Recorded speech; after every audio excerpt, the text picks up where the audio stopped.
Hey, what's up? This is Kit and Nate from Parachute. And you're watching Rock Forever magazine.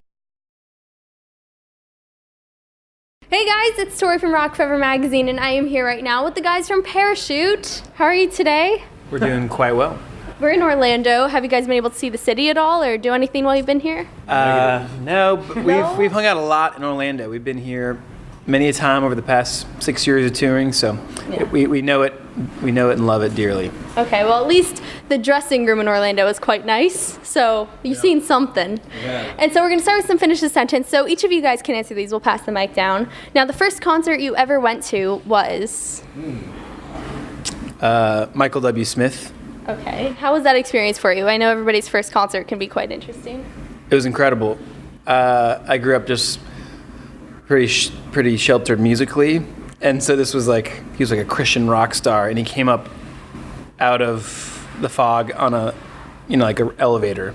I think you guys need to do that. I was blown. Yeah, it was awesome. It was way cool. You guys need to add that to your show. I think it could be very dramatic. Yeah? No? Not quite Parachute style. And what about you? What was your first concert? I'm gonna go with it was probably a small show. John Dirth is an amazing trumpet player in Charlottesville. My dad is a huge jazz fan, so Oh, that's super cool. really young age he would bring me out to these small shows. Do you think that background has influenced your music at all? Yeah? My decision to pick up horns and playing some saxophones and stuff in elementary school and stuff like that. That's yeah, awesome. for sure. I played the clarinet, so we could have started our own band. Right here. There we go. And I just dropped my questions because that high five was so great. So now, your craziest fan experience was when? Ooh. I mean, you're doing meet and greets at every We show. have some great fans. Saying that they're saying they're crazy can kind of suggest that's bad, but No, yeah, I think it's great. we have awesome fans. We've been given very interesting gifts, such as For a example? glassed shark. Or a preserved baby Yeah. shark in a glass tube. Yeah.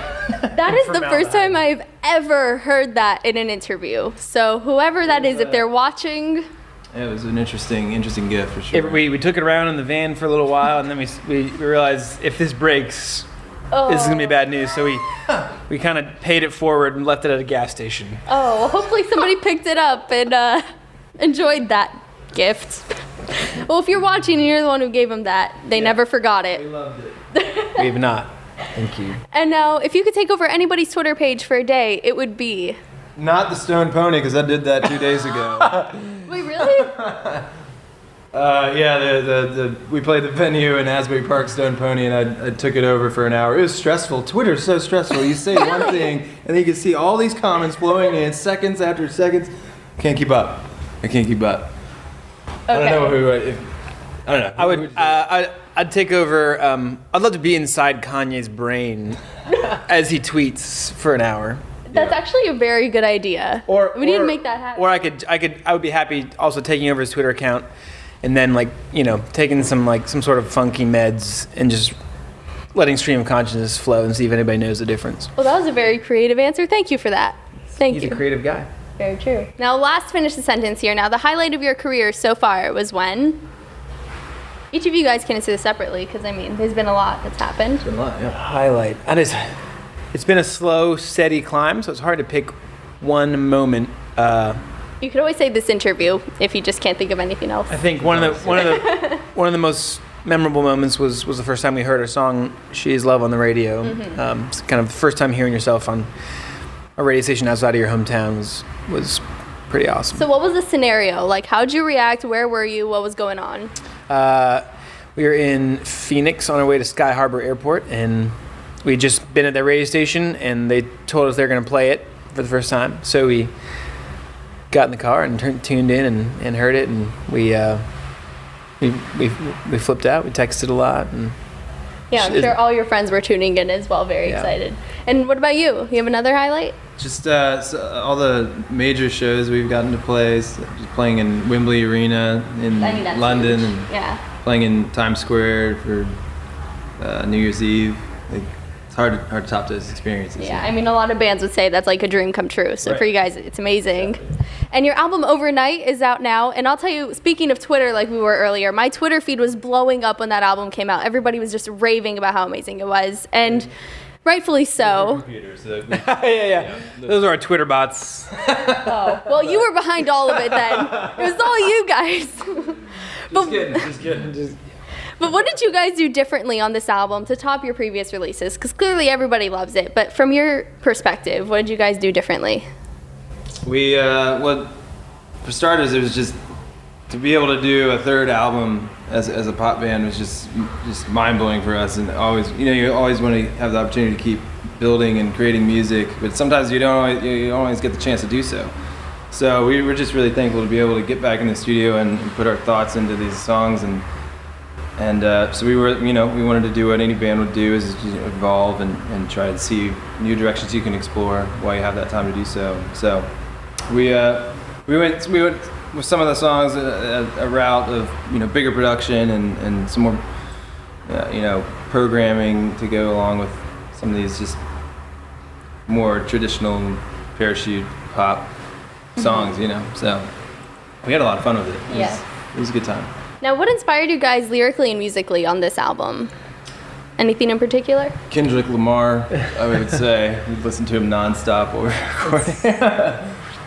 It's hard to say particulars. Okay. Because the songs are written over the course of such a long time. So. And what about the lyrics? What exactly were you guys writing about on this album? Will writes all the lyrics. He's the primary songwriter, and so those are coming from his twisted brain. But I think he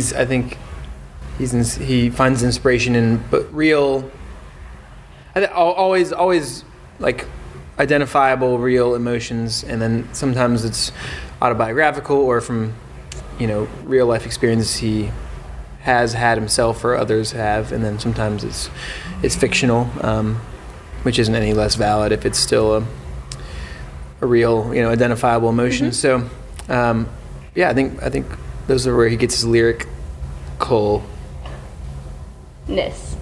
Yeah. Inspiration. That's the word. Inspiration. Inspiration. We got it. And what about the album title? How did that come to be? Is there any significance behind that? It just always made sense from the get-go. It was always like in the back of all of our minds. That would be it. It's short and sweet, and it kind of.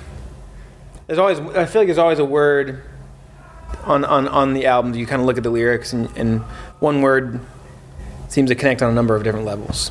So it has kind of a number of different meanings you could pull out of it, and it also is, again, it's short, sweet, and isn't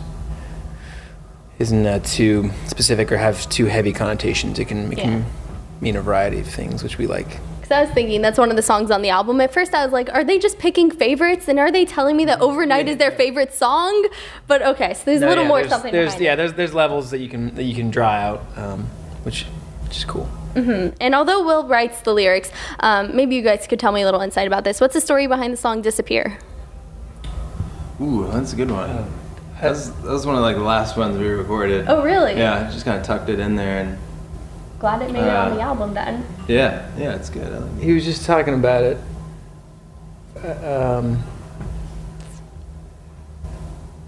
I don't remember. I think it's a pretty personal experience. Yeah, and, that's why I wanted to ask about it, because it seems like there's something really heavy in there somewhere. Yeah. So I was wondering, but maybe next interview, or maybe he'll just pop in here sooner or later, and we'll get back to it. I'm remembering. I think he said he was. It was about kind of the restlessness that I think he finds in himself, and he was home for a while and just felt that kind of urge to escape, on a number of different levels, and I think that was where that song came out. So. Yes, and now you just released a music video for Can't Help, and we can't even deny, that seemed like so much fun to film, especially for Will. Honestly, he just seemed to be having a ball in that music video. But what was the process like for all of you guys to film that, and how was it behind the scenes? It's pretty hysterical. Were you guys all watching during those elevator scenes? Oh, yeah. If you can imagine, we're literally 10, 15 feet away in director's chairs with a monitor and popcorn essentially, and just yelling at him because he can hear us. He's that close. And, try again, Will. Not quite there. The heckling was dense. So it wasn't quite as romantic as they made it seem then. No, he did a great job with, all our heckling accounted for. So would you say that was like your favorite moment from behind the scenes, just watching him and laughing during that whole thing? Yeah. Just snacking and watching. Yes. And now we have a fan question here from April, and she says, if you could go back in time for a day, what era would you choose and how would you spend your day? Wow, So, history major right here. So, so this is a perfect gonna be a question. perfect- Wow. No pressure on you. You just have to have a perfect answer. Let's see. Kind of a Cold War buff. Okay. So I would love to go back to October 13th, or whenever the 13 days was. I don't know if it was early October 1961.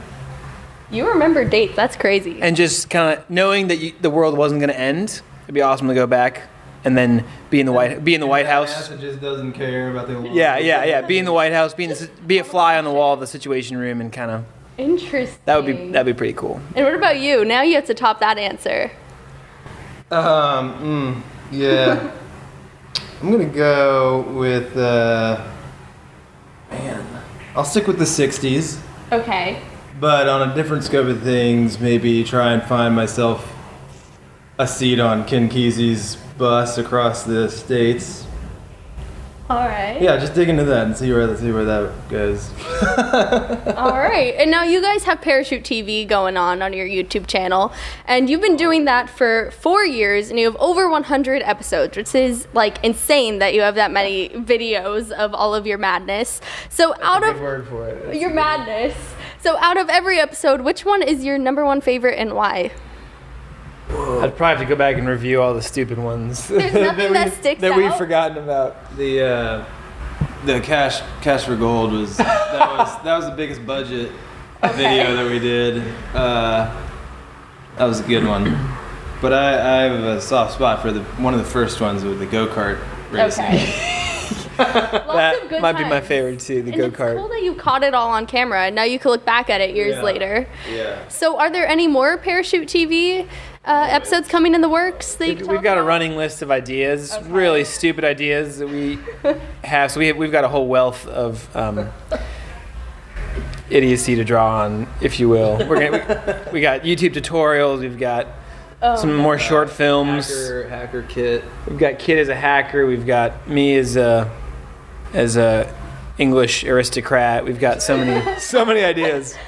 And we need to make all of these happen, and I can't wait to see more episodes. They'll come out. Another 100. We just need a full video team that can just follow us around and execute these ridiculous ideas when we have them. I think you guys just need a reality show at this point. Yeah, but it better not be. It won't be scripted. It'll be the real deal, man. Yeah. The real Parachute, everybody. And now, what are your plans for right after this tour? What can we look forward to from you guys after this? Nothing's announced yet. Still working on Feel free to announce it now. things. Are in the works. So All yeah, right. we always like to stay Keeping it vague so I could just sit here wondering what's going to happen next. Well, I'm sure we'll hear more about it soon, like on your Facebook page and everything like that. So speaking, where can everybody follow you on Twitter, Facebook, all that? at Parachute and Facebook.com/Parachute and Instagram Parachute. And you can't forget your YouTube channel now. Yes, No, yeah, that's a good one. VA Parachute. Also, our website, Yes. weareparachute.com. All right. Well, thank you guys so much for hanging out. This has been a really fun interview. And everybody watching, make sure you check out Parachute. Their new album, Overnight, is on iTunes. Amazing album. And while you're at it, subscribe to our channel for more interviews. And I'll see you next time. Bye.